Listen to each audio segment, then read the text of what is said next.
আসসালামু আলাইকুম। আজকে শুরু করছি ইংলিশ গ্রামারের অত্যন্ত গুরুত্বপূর্ণ এবং জটিল একটা টপিক, সেটা হচ্ছে ন্যারেশন। ন্যারেশন মানে হচ্ছে উক্তি বা বর্ণনা। তো ইংরেজি একটা শব্দ আছে, সেটা হচ্ছে ন্যারেট। ন্যারেট হচ্ছে একটা ভার্ব, এই ভার্বটার অর্থ হচ্ছে বর্ণনা করা। তো এটারই নাউন হচ্ছে ন্যারেশন, মানে বর্ণনা বা উক্তি। তো ন্যারেশন মূলত বক্তা যাহা বলে তাই তাহাই উক্তি বা ন্যারেশন। তো এটা মূলত দুই প্রকার। নাম্বার ওয়ান, ডাইরেক্ট ন্যারেশন মানে প্রত্যক্ষ উক্তি। ইনডাইরেক্ট ন্যারেশন মানে হচ্ছে পরোক্ষ উক্তি। প্রত্যক্ষ উক্তি হচ্ছে এমন একটা উক্তি যেটা আমরা একদম হুবহু বক্তার হুবহু কথাটা আমরা ন্যারেট করি, এটা হচ্ছে প্রত্যক্ষ উক্তি। আর ইনডাইরেক্ট ন্যারেশন হচ্ছে এটা কিছুটা পরিবর্তন করে যখন আমরা কোনো জায়গায় গিয়ে কিছুক্ষণ পরে গিয়ে বর্ণনা করি, তখন সেটা হচ্ছে প্রত্যক্ষ না পরোক্ষ উক্তি, যাকে আমরা ইংরেজিতে ইনডাইরেক্ট ন্যারেশন বলি। তো আমরা এখন জেনে নেব what is called direct narration and what is called indirect narration. তো ডাইরেক্ট ন্যারেশন হচ্ছে ডাইরেক্ট ন্যারেশন যখন কোনো কথাকে পরিবর্তন না করে অবিকল সে ভাষায় ব্যক্ত করা হয়, তখন তাকে ডাইরেক্ট ন্যারেশন বলে। ইহাকে ইনভার্টেড কমাস এর মধ্যে রাখা হয়। আমরা শুধুমাত্র এটুকুই মাথার মতো নেব যে ইহাকে ইনভার্টেড কমার মধ্যে রাখা হয় এবং এটা কোনো পরিবর্তন করা হয় না, হুবহু। Next, inverted comma. Inverted comma এটা হচ্ছে, আমরা দেখবো এখানে ইনভার্টেড কমাস এর ভিতরের অংশে বক্তা তার বক্তব্য উদ্ধৃতি করে, আর একে রিপোর্টেড স্পিচ বলে। তাহলে আমরা আরেকটা জিনিস জানতে পারলাম যে ইনভার্টেড কমার ভেতরের অংশটা সেটা হচ্ছে রিপোর্টেড স্পিচ। আর বক্তার বক্তব্যে বাহিরের ভার্বকে, মানে বক্তার বক্তব্যের মানে ইনভার্টেড কমার বাহিরের ভার্বকে রিপোর্টিং ভার্ব বলা হয়। তাহলে আমরা এখানে মূলত দুটো জিনিস শিখতে পারলাম, সেটা হচ্ছে ইনভার্টেড কমার ভেতরের অংশটাকে বলা হয় রিপোর্টেড স্পিচ, আর ইনভার্টেড কমার বাইরের একটা ভার্ব আছে, সেই ভার্বটাকে বলা হয় রিপোর্টিং ভার্ব। নেক্সট,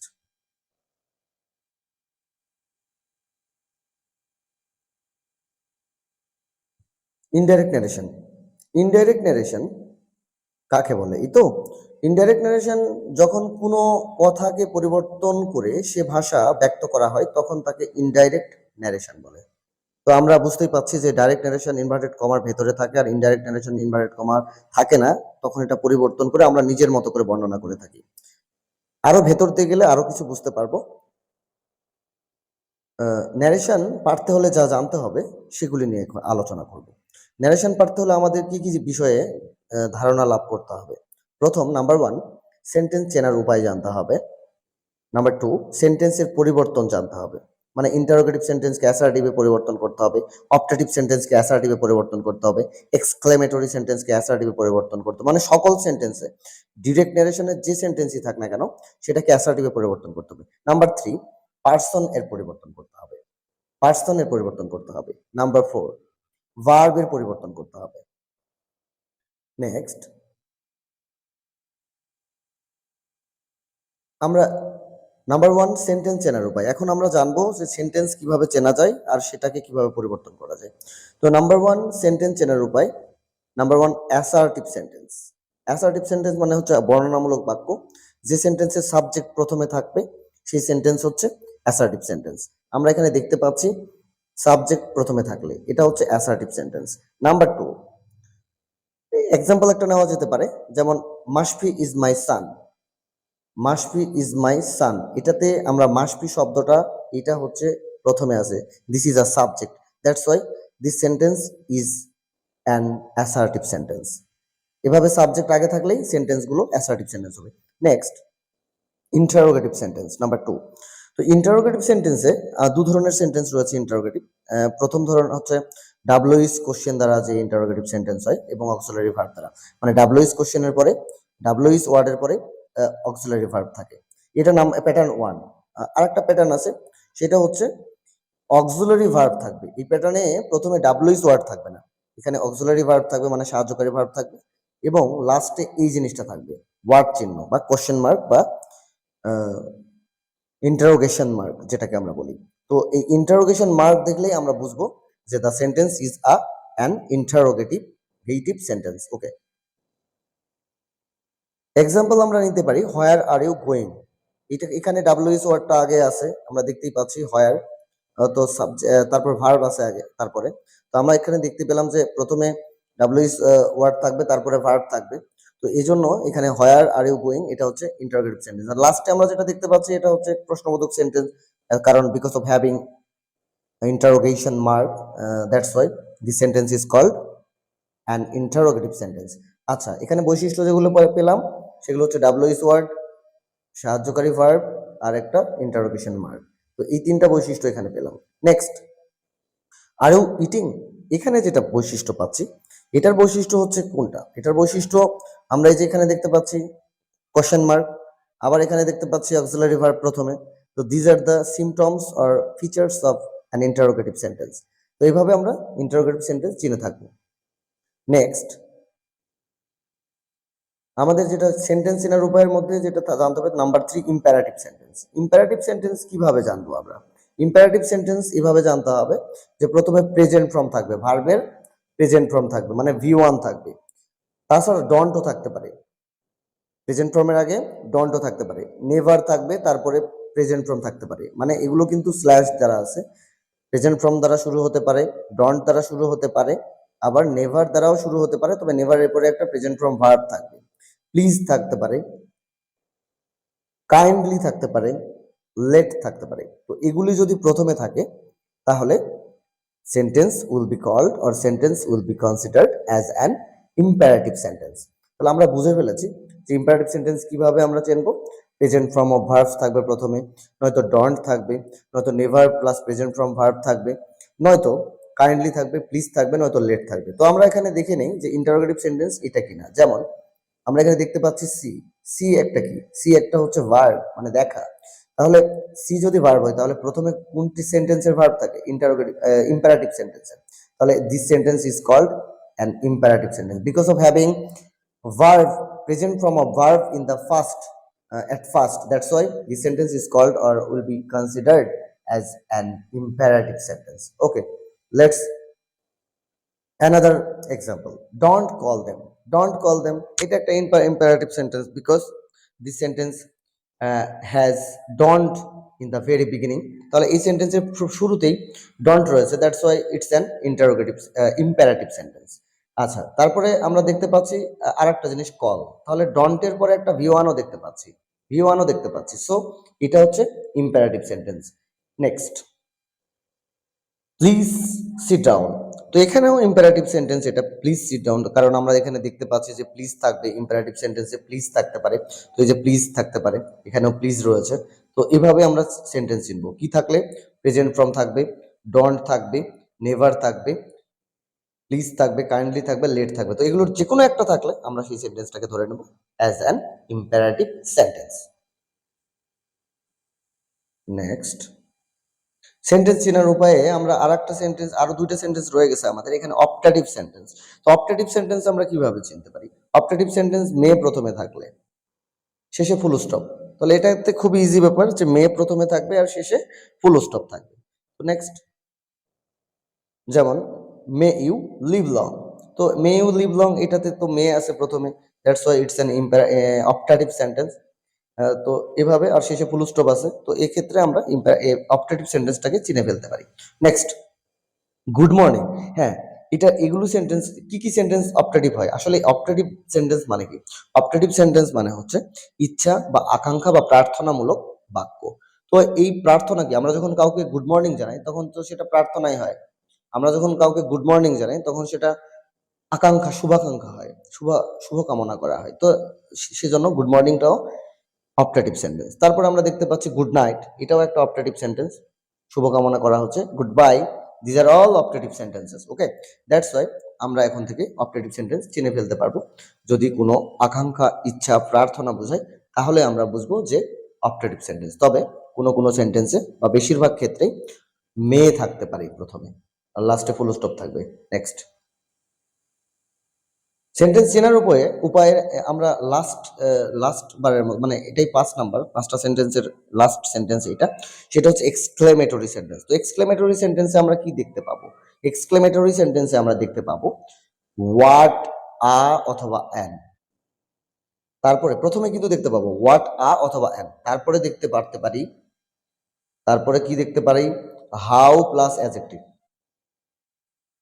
তাছাড়াও দেখতে পারি আমরা কি হুররা দেখতে পারি, তাছাড়া আমরা আর কি দেখতে পারি অ্যালাস, মানে হায় আমার দুঃখজনক ব্যাপার বা পোড়া কপাল, হায় আমার অশান্তি, এই ধরনের ব্যাপারগুলোকে এক্সপ্রেস করতে আমরা অ্যালাস ব্যবহার করে থাকি। আনন্দের কিছু প্রকাশ করতে আমরা হুররা ব্রেভো এগুলো ব্যবহার করে থাকি। মানে এক্সক্লেমেটরি সেন্টেন্স মানে কি, এক্সক্লেমেটরি সেন্টেন্স মানে হচ্ছে আবেগ, অনুভূতি, ইচ্ছা, ইচ্ছা না আবেগ, বিষাদ, বেদনা, দুঃখ প্রকাশ করার জন্য যে সেন্টেন্সটা ব্যবহার করা হয় সেটাই হচ্ছে এক্সক্লেমেটরি সেন্টেন্স। তো আমরা চিনে ফেলবো কিভাবে, হাউ দেখতে পারি, হোয়াট আ অথবা হোয়াট অ্যান দেখতে পারি, তারপরে আমরা হাউ প্লাস অ্যাডজেক্টিভ দেখতে পারি, হুররা দেখতে পারি অথবা অ্যালাস দেখতে পারি। তো নেক্সট আমরা আমরা যেটা যেটা দেখতে পাবো, এখন আমরা এক্সাম্পলে চলে যাব, যেমন what a fine boy you are. তো এক্সক্লেমেটরি সেন্টেন্সে আর একটা মজার বিষয় হচ্ছে যে শেষে কিন্তু এই চিহ্নটা থাকবে, এক্সক্লেমেশন মার্ক থাকবে, এই যেমনটা এখানে রয়েছে। তো এক্সক্লেমেশন মার্ক থাকলে আমরা ধরে নেব যে this sentence is an exclamatory sentence. Okay, next changes of reporting verbs. ভার্বের পরিবর্তন, ডাইরেক্টে কি ভার্ব হয় আর ইনডাইরেক্টে কি ভার্ব হয়, তো এই জিনিসগুলো আমাদের কিন্তু বেসিক্যালি মনে রাখতে হবে। মনে রাখলে আমাদের ন্যারেশন করাটা একদম পানির মতো সোজা হবে, সহজ হবে। তো ডাইরেক্টে কি ভার্ব থাকলে ইনডাইরেক্টে কি ভার্ব হয় আর কমাতে কি হয় দেখে নেওয়া যাক। অ্যাসার্টিভ সেন্টেন্সে টোল্ড, ডাইরেক্টে ইনডাইরেক্টে হবে টোল্ড। অ্যাসার্টিভ সেন্টেন্সে যে ভার্বটা হবে, রিপোর্টিং ভার্বটা, সেটা হবে টোল্ড, আর কমার জায়গাতে হবে দ্যাট।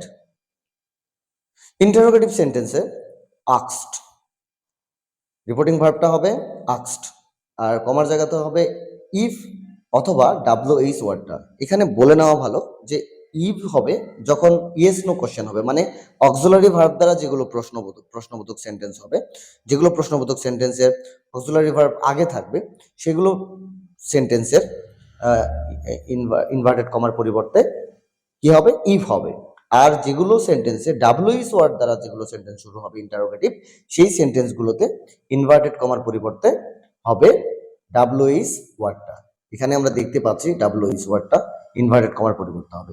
আচ্ছা, আমরা ভেতরে গেলে আরো বুঝতে পারবো। Next number 3, imperative sentence. তো ইম্পারেটিভ সেন্টেন্সে একটু ভ্যারাইটি রয়েছে। এখানে আমরা দেখতে পাবো আদেশ বুঝালে অর্ডার্ড হবে, আর কমার জায়গাতে হবে 2+V1, মানে 2+2 হবে, আর V1 তো ওখানে থাকবেই, সেটা ধরে আমরা করব। তারপরে নাম্বার উপদেশ বুঝালে, এখানে আমাদের উপদেশ বুঝালে অ্যাডভাইসড হবে, আর এখানে 2+V1 হবে। আর অনুরোধ বুঝালে রিকোয়েস্টেড হবে, রিপোর্টিং ভার্বটা হয়ে যাবে রিকোয়েস্টেড, আর এখানে 2+V1 হবে। V1 থাকেই, জাস্ট আমাদের ইনভার্টেড কমার পরিবর্তে 2 যোগ করতে হবে। নেক্সট পরামর্শ বুঝালে আমাদের এখানে হবে পরামর্শ ইংরেজি কি, সাজেশন, তো সাজেস্টেড সেটা ভার্ব হয়ে যাবে, তাহলে পরামর্শ বুঝালে হবে সাজেস্টেড, আর এখানে হবে 2+V1। আচ্ছা, নেক্সট চেঞ্জেস অফ রিপোর্টিং ভার্বসে আমরা এখন দেখব ডাইরেক্টে কি থাকলে ইনডিরেক্টে কি হবে, কমার জায়গাতে কি হবে, সবগুলো আমরা খতিয়ে দেব। তো চেঞ্জেস অফ রিপোর্টিং ভার্বস, এখানে নিষেধ বুঝালে হবে, ইম্পারেটিভ সেন্টেন্সের নিষেধ বুঝালে হবে ইনডিরেক্ট হবে ফরবাইড, আর কমার জায়গাতে হবে 2+V1। আর প্রস্তাব বুঝালে, প্রস্তাবের ইংরেজি কি প্রপোজ, তো এখানে ইনডিরেক্ট হবে প্রপোজড, আর কমার জায়গাতে হবে 2+V1। অপটেটিভ সেন্টেন্স এখন নাম্বার 4 অপটেটিভ সেন্টেন্স। তো অপটেটিভ সেন্টেন্সে কি হবে, অপটেটিভ সেন্টেন্সে ইচ্ছা বুঝালে উইশড হবে, তার কারণ উইশ মানে ইচ্ছা করে, আমরা এটা জানি। আর তারপরে হবে কমার জায়গাতে হবে দ্যাট। আর প্রার্থনা বুঝালে প্রেইড, প্রার্থনা ইংরেজি প্রেইড আমরা জানি, আর কমার জায়গাতে দ্যাট হবে। Next exclamatory sentence. তো এক্সক্লেমেটরি সেন্টেন্স যদি আনন্দ বোঝায় বা দুঃখ বোঝায় যদি, তাহলে এক্সক্লেমড উইথ সরো হবে। যদি দুঃখ বোঝায় তাহলে হবে এক্সক্লেমড উইথ সরো দ্যাট। আর যদি আনন্দ বোঝায় তাহলে হবে exclaimed with joy that, sorry এখানে sorrow typing mistake, exclaimed with এখানে হবে জয় দ্যাট, এটা সরো হবে না, এখানে হবে joy that, exclaimed with joy that. তো দিজ আর দ্যাট। নেক্সট ভার্বের পরিবর্তনগুলো আমরা দেখে নেব। প্রেজেন্ট ফর্ম হয় পাস্ট ফর্ম। এখানে একটা কথাই বলে নেওয়া ভালো যে অত বেশি ভার্ব নিয়ে চিন্তা করার দরকার নেই। প্রেজেন্ট ফর্মটা পাস্ট ফর্ম করে দিতে হবে। আর পাস্ট ফর্ম হলে হবে had plus past participle form মানে ভি3। হ্যাডের পরে হ্যাভ হ্যাজ, হ্যাডের পরে তো পাস্ট পার্টিসিপল ফর্মের ভার্ব হয়, তো আমরা সেটা জানি, সে কারণে হ্যাড প্লাস ভি3 হবে। ভার্বের যদি পাস্ট ফর্ম হয় তাহলে হ্যাড প্লাস ভি3, আর প্রেজেন্ট ফর্ম যদি ভার্বের থাকে ডাইরেক্টে তাহলে ইনডাইরেক্টে হবে পাস্ট ফর্ম। ডাইরেক্টে পাস্ট ফর্ম, ইনডাইরেক্টে হ্যাড প্লাস ভি3, ডাইরেক্টে প্রেজেন্ট ফর্ম, ইনডাইরেক্টে past form. Okay, thanks a lot. Next, ভার্বের পরিবর্তনে আমরা ডিটেইলে আসি। ডিটেইলে আসলে ডিরেক্ট বা ডাইরেক্ট, ইনডাইরেক্ট। যদি ডাইরেক্টে প্রেজেন্ট অ্যামিজার থাকে বি ভার্ব, আর তাহলে এটা পাস্ট হয়ে ওয়াজ ওয়্যার হয়ে যাবে ইনডাইরেক্টে। ওয়াজ ওয়্যার যদি থাকে তাহলে ওখানে হবে হ্যাড প্লাস ভি3 মানে হ্যাড বিন, ওয়াজ ওয়্যারের ভি3 হচ্ছে বিন। নেক্সট, যদি ক্যান থাকে তাহলে হবে খুড, আর যদি উইল থাকে তাহলে হবে উড। সবগুলোর পাস্ট ফর্ম হবে আর কি। মে থাকলে মাইট, আর শ্যাল থাকলে শুড। তো এগুলোর পাস্ট ফর্ম গুলো হবে। তো দিজ আর দ্যাট। নেক্সট, ভার্বের পরিবর্তনে আমরা ডিটেইলে আসছি, আরো ডিটেইল রয়েছে এখানে। মাস্ট যদি থাকে তাহলে হবে হ্যাড টু। তারপর মাস্ট মানে বাধ্যতামূলক, আমরা জানি, তো হ্যাড টু মানেও বাধ্যতামূলক হয়েছিল, মানে প্রেজেন্টটা পাস্ট হয়ে যাচ্ছে। নেক্সট, হ্যাভ হ্যাজ থাকলে হ্যাড হবে, কারণ আমরা জানি হ্যাভ হ্যাজ প্রেজেন্ট আর হ্যাড হচ্ছে পাস্ট, তো প্রেজেন্ট থাকলে পাস্ট হবেই, এটাই স্বাভাবিক। হ্যাভ বিন, হ্যাজ বিন থাকলে ওটা পাস্ট হয়ে যাবে, had been, had passed. Next, ভি2 থাকলে হ্যাড প্লাস ভি3। ভি2 থাকলে হ্যাড মানে ডিরেক্টে যদি ভি2 থাকে তো ইনডিরেক্টে বা ইনডাইরেক্টে হবে হ্যাড প্লাস ভি3। ওয়াজ ওয়্যার থাকলে হ্যাড প্লাস ভি3। হ্যাড থাকলে হ্যাড, এটার কোনো পরিবর্তন নাই, হ্যাড থাকলে হ্যাডই হবে। নেক্সট, ভার্বের পরিবর্তনে আমরা আরো ডিটেইলে আসব, আরো কিছু রয়েছে। উইল হ্যাভ থাকলে would have, will have been থাকলে would have been, have has been থাকলে হ্যাড বিন, উইল বি থাকলে would be. These R that. তো ভার্বের পরিবর্তন হবে না কোনগুলোতে, যেগুলো ভার্ব সেম থাকবে, ইনডিরেক্টেও যা থাকবে, ডিরেক্টেও যা থাকবে, ইনডিরেক্টেও তাই থাকবে। সেগুলো কি, সেগুলোর একটা লিস্ট করা যাক। এখানে হচ্ছে সেগুলো হচ্ছে could, would, should, ought to, had to. এগুলো এগুলো যা থাকবে তাই হবে, এগুলোর কোনো পরিবর্তন নাই, এগুলো যা থাকবে তাই হবে। নেক্সট, যেমন আমরা একটা এক্সাম্পল নিতে পারি। Rimon said to his mom, Rimon said to his mom, I could manage the money for this purpose. তাহলে এটাতে আমরা তো দেখতে পাচ্ছি যে এই যে কুড রয়েছে, তো এই কুডটার পরিবর্তন হবে কিনা ইনডিরেক্টে, সেটাই আমরা এখন খতিয়ে দেখব। তো নেক্সট, আমরা অ্যান্সার দেখতে পাচ্ছি এখানে যে কি বলছে, এই যে কুড, কুডের কোনো পরিবর্তন হয় নাই। তাহলে এখানেও কুড রয়েছে, এখানেও কুড রয়েছে, পরিবর্তন হবে না। মানে could, would, should, ought to, had to এগুলো থাকলে কোনো পরিবর্তন হবে না। এখানে কি হলো, রিমন টোল্ড হিজ মম, এই সেই টুটা টোল্ড হয়ে গেল his mom that he could manage the money for that purpose. এই যে দিসটা হয়ে গেল, দিসটা হয়ে গেল that. So these are the changes which we have to follow if we want to make direct speech into indirect speech. That's why these are very important for our activity. অ্যাডভার্বের পরিবর্তন, অ্যাডভার্বের পরিবর্তন কিভাবে করতে হয় সেগুলি নিয়ে আলোচনা করব। অ্যাডভার্ব ডিটেইলে যাব আমরা, অ্যাডভার্বের কি পরিবর্তন হয়, ডিরেক্টে কি থাকলে ইনডিরেক্টে কি হয়, বা ডাইরেক্টে কি থাকলে ইনডাইরেক্টে কি হয়। নেক্সট, দেখতে পাচ্ছি নাও যদি থাকে, অ্যাডভার্ব মানে তো সময় বোঝাবে, জায়গা বোঝাবে, কারণ বোঝাবে, জন্য বোঝাবে, আচার আচরণগত ব্যাপারগুলো বোঝাবে। তো অ্যাডভার্ব যখন সময় বোঝাবে, নাও যদি থাকে তাহলে নাওটা কি, বর্তমান, এখন, তাহলে এটার পাস্ট কি, তখন। তাহলে নাও, নাও যদি হয় এখন, তাহলে তখনের ইংরেজি কি, দেন। দেন মানে তখন, তো নাও হবে দেন। টুডে থাকলে হবে দ্যাট ডে, মানে প্রেজেন্ট গুলো হবে পাস্ট। টুডে মানে আজকে, দ্যাট ডে মানে সেদিন। দিস টাইম মানে এই সময়, আর দ্যাট টাইম মানে সেই সময়। তো এভাবে পাস্ট হবে আর কি। দিস হবে মানে এই, দ্যাট মানে সেই। তারপরে হচ্ছে কি, হেয়ার মানে এখানে, দেয়ার মানে সেখানে। তারপরে কি, ইয়েস্টারডে মানে গতকাল, আর গতকালের আরেকটা সিনোনিম হবে দ্য প্রিভিয়াস ডে মানে পূর্বের দিনে। তো these are the changes which we have to follow in case of narration. অ্যাডভার্বের পরিবর্তন আরো ডিটেইলে যাব আমরা। ডিরেক্টে কি থাকলে ইনডিরেক্টে কি হবে, বা ডাইরেক্ট এগো থাকলে হবে বিফোর। তারপরে হচ্ছে দিস থাকলে হবে দোজ। তারপরে খাম থাকলে হবে গো। তারপরে দাস থাকলে হবে সো। হিদার থাকলে হবে, হিদার মানে এখানে, থিদার, হিদার মানে এখানে, থিদার মানে সেখানে, হেয়ার আর দেয়ার যেরকম। টুমরো থাকলে হবে দ্য ফলোইং ডে। তো এইগুলি পরিবর্তন আমাদেরকে শিখতে হবে। অ্যাডভার্বের আরো ডিটেইল রয়েছে, ইনডিরেক্ট আর ডিরেক্টে কি কি পরিবর্তন হয় সেখানে আমরা দেখতে পাচ্ছি।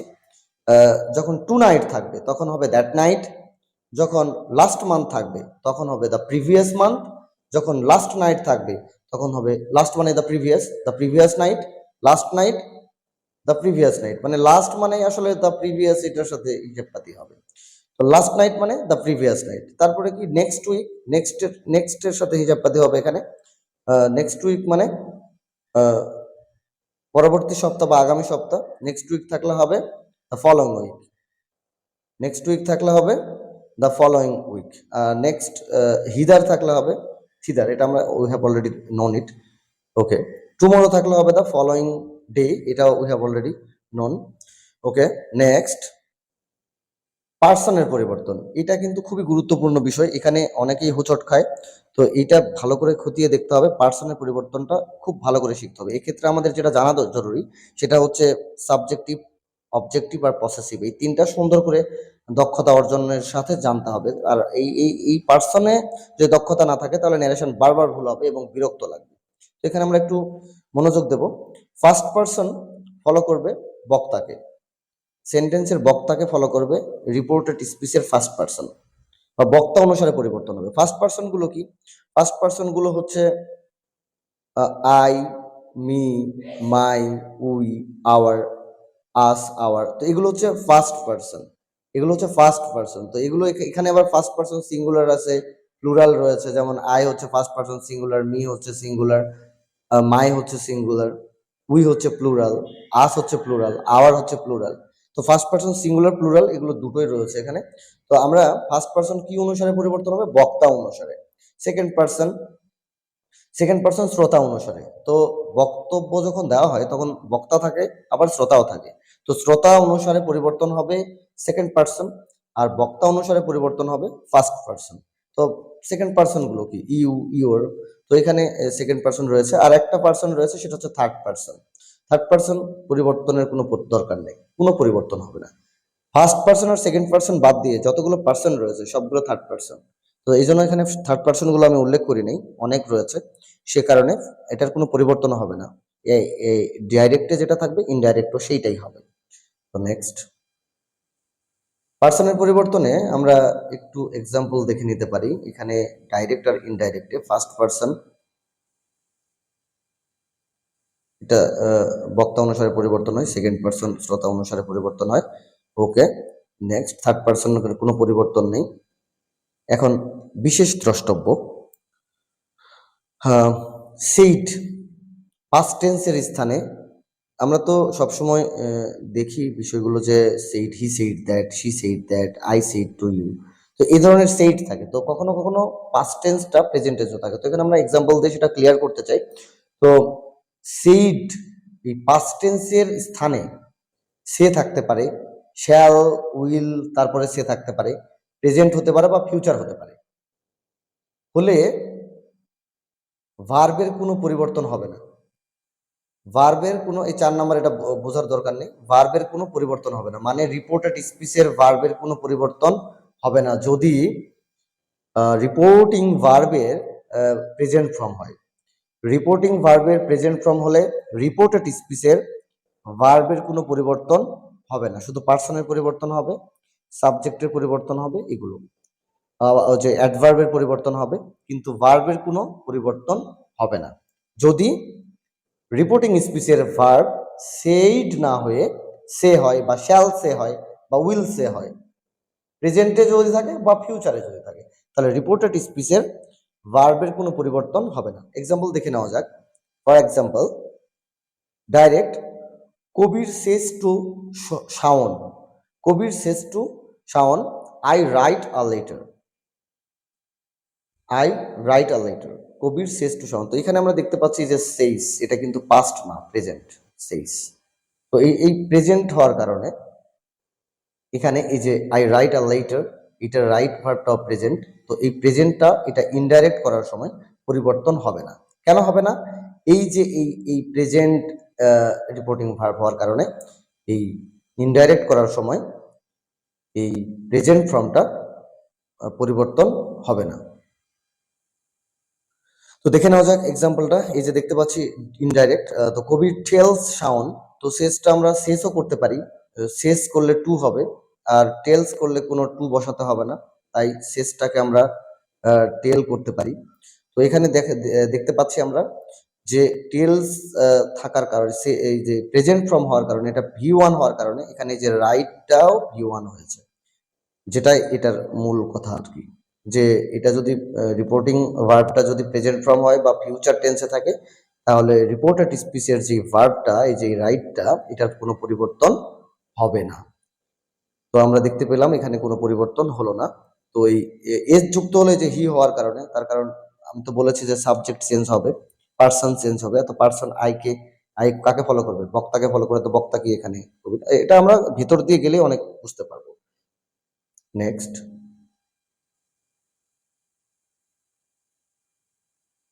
আজ এ পর্যন্তই। আসলে ন্যারেশন নিয়ে অনেক দীর্ঘ ক্লাস হয়ে যাচ্ছে। আমি এই ক্লাসটা এখানেই শেষ করলাম। এর পরবর্তী দিনগুলোতে আমরা ন্যারেশনের সেন্টেন্স অনুযায়ী সেন্টেন্সের মানে ডাইরেক্ট ইনডাইরেক্ট করে সেগুলো কি কি পরিবর্তন হচ্ছে, কি কি পরিবর্তন করতে হচ্ছে, সেগুলো সব কিছু নিয়ে আলোচনা করে ন্যারেশনটাকে জাস্ট একদম সুন্দরভাবে বোঝানোর চেষ্টা করব। সবার জন্য শুভকামনা। আসসালামু আলাইকুম।